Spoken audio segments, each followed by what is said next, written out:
We all know how trashy isekai can be, from plots that all follow the same story beats to main characters with zero personality.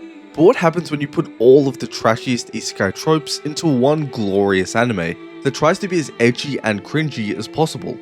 Then, you get the Eminence in Shadow.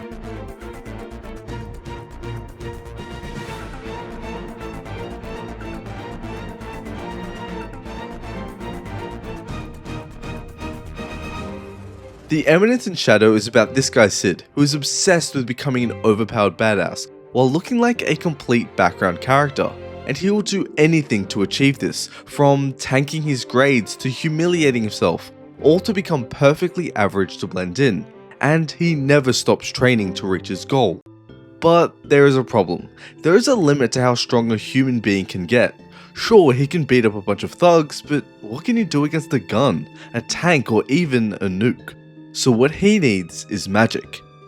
Then he gets hit by a truck, wakes up in another world, you know how it all goes. And this is where the Eminence in Shadow gets really fun, and stupider, in a good way.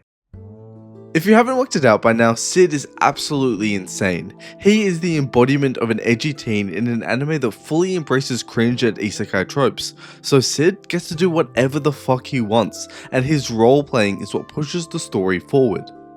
Whenever something happens, Sid makes random explanations and guesses, and it always turns out to be true, like guessing the exact location of a secret base, or the fact that there is a cult trying to revive the Demon Lord. But he doesn't know any of these things, he is just guessing and roleplaying. Sid is just trying to fit into the character he wants to be, so he doesn't believe anything he is saying. He is just saying it because it sounds cool and fits the Eminence in Shadow character, but to everyone else, he is a fucking genius that knows everything instantly. Now this all sounds stupid as hell, and it is, but it's also really fun. One of my favourite parts of this anime is Sid just knowing everything without an actual reason. It's surprisingly refreshing. I do love isekai and can't get enough of it, but when an isekai tries so hard to justify why the main character is overpowered and why everything seems to work out in their favour, it can get really boring.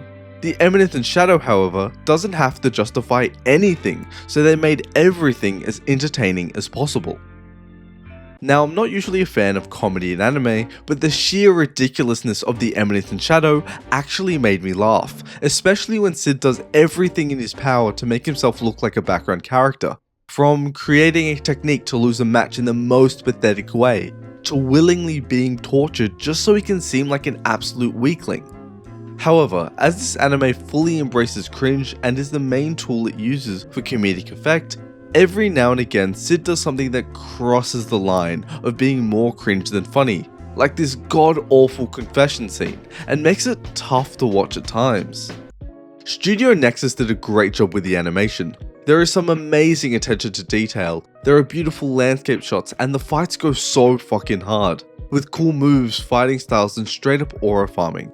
The fight scenes themselves are also brutal. Sid doesn't mess around. He straight up breaks kneecaps, slices people up, and lays absolute havoc to everything around him in some of the most edgy ways possible. The animation most of the time is fluid and a joy to watch, but it can also be kinda ass, like whatever they did here. The character designs are also nothing special. This is an anime that uses all of the isekai tropes, so you can probably guess what every character looks like and their personality. We have catgirls, elves, a princess, and all the rest. You get the idea. Overall, the Eminence in Shadow is the most isekai anime out there. It uses every trope, every cliche, and every bit of anime bullshit to create the absolute peak of trashy isekai. This anime isn't groundbreaking, it isn't anything you haven't seen before, it's just fun. So check it out, and if isekai isn't your thing, then I don't know, go watch the train wreck that is Domestic Girlfriend. Peace.